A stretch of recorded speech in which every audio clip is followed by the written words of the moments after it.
Hey guys, hello everyone, welcome.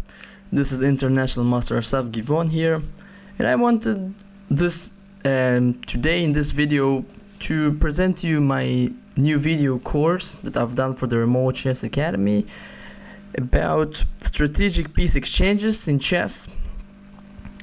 This is a topic I always believe to be extremely important, and in this short video that I'm going to do right now, I want to present the audience with some examples of how bad judgment in exchanging pieces could be extremely bad to your position. Sometimes it can be as bad as, for example, blundering a pawn or a piece, because sometimes when you exchange the wrong pieces and you end up having a very bad position, a strategically losing position, it can be sometimes even more painful than having, for example, a position with a pawn down where you still have some chances, some counterplay. When you get a position when your opponent has a much better pieces than you, it might be even worse, sometimes even more, let's say, painful over the board. So I wanted to present a couple of examples. Basically, one example where one side was an amateur player which had made very bad decisions, and this led to his very quick loss from a normal position. But also I wanted to show later on at least one example from a grandmaster practice where even very strong players could make very bad decisions regarding their piece exchanges, and this might eventually cost them the game, as we shall see. So the first position in front of you was actually played a lot of years ago. I was playing with the white pieces. My opponent was a very young, talented player at that time. This position is move number 16. Nothing very special about this position. If you ask me, if anything, black is doing very well here. His pieces are better developed. He have these 3 pawns in the center, which might be extremely useful later on. Start advancing. The knight has a nice outpost on d4. But because of very poor judgment and bad piece exchanging in the next moves, black lost this game extremely painfully, as I want to present to you right now. Black now played the move bishop to f5. In itself, not a great move, but also not a terrible one, but the whole concept behind it was completely wrong. I played a normal developing move, knight to d2, trying to get my knight into the center. Black played bishop to e6. Now it might not seem like there is too much wrong with what black is doing, but this allows white to exchange or make a very good exchange on his side, bishop to d5. Now, why is this exchange so good for white? There are basically 2 reasons for this. First of all, black is possessing the advantage of the 2 bishops. In general, when the opponent has the advantage of 2 bishops in an open type position like this one, it generally is a good idea to exchange one pair of bishops in order to deprive the opponent of the bishop pair. Second thing, black is exchanging basically his wrong bishop. That bishop on e6 is a pretty good bishop because most of black's pawns are situated on dark squares, which make actually the other bishop pretty miserable. He cannot move around too much. So we can say that black has one chronically bad piece or permanently bad piece. And as I will talk also, as I'm talking in more detail in the course about the piece exchanges, when you have one chronically bad piece, you should be very wary of exchanging too much other pieces, because you might find yourself in a position where you have that one bad piece against your opponent one very good piece, which might be a very bad scenario. This is eventually what happened in this game. Black kind of casually just exchanged the bishops, I think this is also a mistake. Black should at least wait for white to take on e6, which slightly helps the black king to get centralized and at least not losing a tempo, because when black takes on d5, it also allows white to exchange the bishops under good conditions, because he also centralizes his knight into a very good outpost.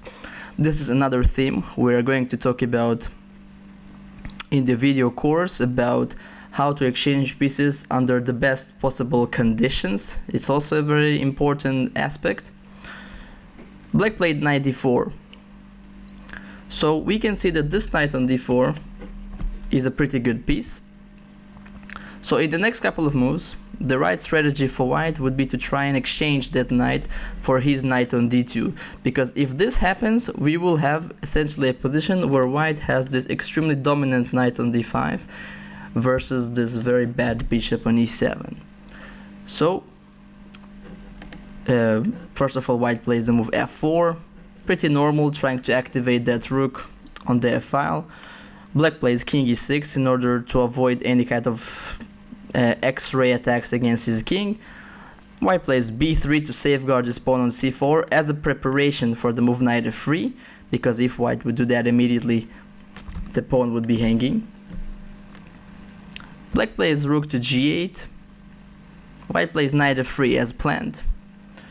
And in this position, once again, very poor judgment by black. If we kind of anticipate what happens later on, I think black must try to keep that knight on the board, play a move such as knight f5, and at all costs try to avoid the type of scenario that happened in the game. After knight takes f3, rook takes f3, this is the dream position for white, where he has this extremely strong knight on d5 versus this basically tall pawn on e7. This bishop is really not functioning as a proper bishop at the moment. This position, I would go as far as saying, is pretty much nearly strategically losing. Even though white has no material advantage at the moment, he has no checkmating attack, there is nothing black can do in the long run against such a strong knight on d5. You can find the full game in the description. I don't see any need to go any further than that, in order not to make this video too long. What I wanted to illustrate is how extremely bad decisions regarding the piece exchanges essentially led to blacks losing this game instead of having a pretty good position. That being said, the opponent in this game was not a very high rated player. At these times we were probably both around maybe 2000 rating, pretty average club player rating, I would assume. But the second example I want to share, this one is actually played by very strong players. The two players in these positions, in this position, to my knowledge, are grandmasters. But I found this position to be extremely interesting in terms of the piece exchanging ideas. It is why to move right now. And when you develop a good intuition about the piece exchanges in chess, there are some certain exchanges that doesn't even come to your mind. Basically, you can just discard certain exchanges out of general understanding of the position.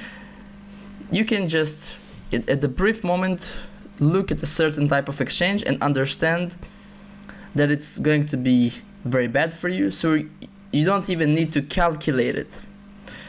Why am I saying this? Because the move that white played in this game, and I'm repeating, that's a very strong player with the white pieces, maybe 2500 rated player, is just wrong on principle. This move should not even be considered, to my understanding. White is in a pretty dominant position here. He has the rook on the open file, while the black rook is extremely passive on b5, doing essentially nothing. White has this knight on e5, nicely centralized, but having said that, he's about to get exchanged. Now, before I show you the move that was played in the actual game, I wanted to show you also another move that white should avoid. which looks very tempting on first sight. That is the move rook to c7.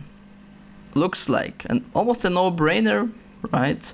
Putting a rook on the 7th rank, attacking both of these pawns.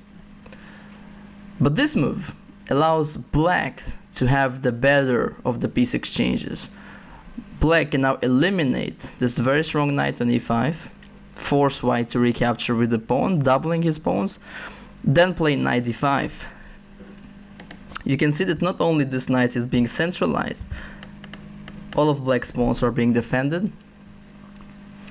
And now white is going to suffer a great deal in the next part of the game, because this knight on d5 is a terrific piece if we compare it to this miserable bishop on g3. So this would be a very bad decision by white. But what white did in the game is actually maybe equally bad. He played the move rook to c5, which I found to be an horrendous move, exchanging the very active rook on c1 for the very passive rook on b5. Is just very bad on principle, exchanging an active piece for a passive piece. Black was delighted to take on c5 and play the move knight to a4. Now white's pawns are also slightly weak. The pawn on c5 is hanging. White was forced to play the move knight to d3. And here black is showing a very good judgment in this position, playing the move bishop to b2, attacking the pawn on a3, even allowing white to exchange the knight for the bishop, essentially reaching this type of position, which at first glance might not look that bad for white, but this is actually a completely losing position for him for two reasons. First of all, as we mentioned earlier, this bishop is just an empty piece. It can attack nothing on the black's position, but this knight is extremely powerful. He can jump around pretty much freely on the board, attack all of white's weak pawns. And also one thing that contributes to black's complete domination here is the fact that his king is going to come to the center extremely quickly through f7 and e6. He basically steps on light squares. White cannot do nothing about this, and black won very easily later on in this game. So the move rook c5 might be, in a way, even worse than, for example, white playing some move which hangs a pawn in this position. It might be maybe better to lose a pawn somehow. For example, to illustrate that, the move a4 actually kind of makes sense, because if black plays knight takes a4, it allows the white rook to infiltrate on c8, and if the rook takes on b4, it allows white to play the move a5. The knight must move and then infiltrate on c8. So he basically gets some initiative for his material. So even the move a4 makes sense, which gives up a pawn.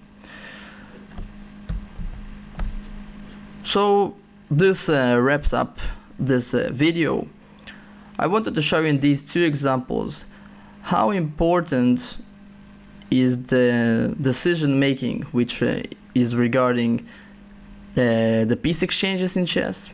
For some players, it's sometimes a pretty random decision whether to exchange or not, just what it feels like at that moment. As I wanted to show you in this new course, is that this is the thinking process behind it is extremely important. I will show you different techniques and ideas that concern the piece exchanges, what kind of things we need to consider, what kind of things do we want to achieve by making the right decisions, and what kind of things do we need to consider. So, really hope you enjoyed this short video showing some practical examples of bad piece exchanging. Hopefully you can do better in your games, and I wish you all the best watching this course. Thank you guys. Bye bye.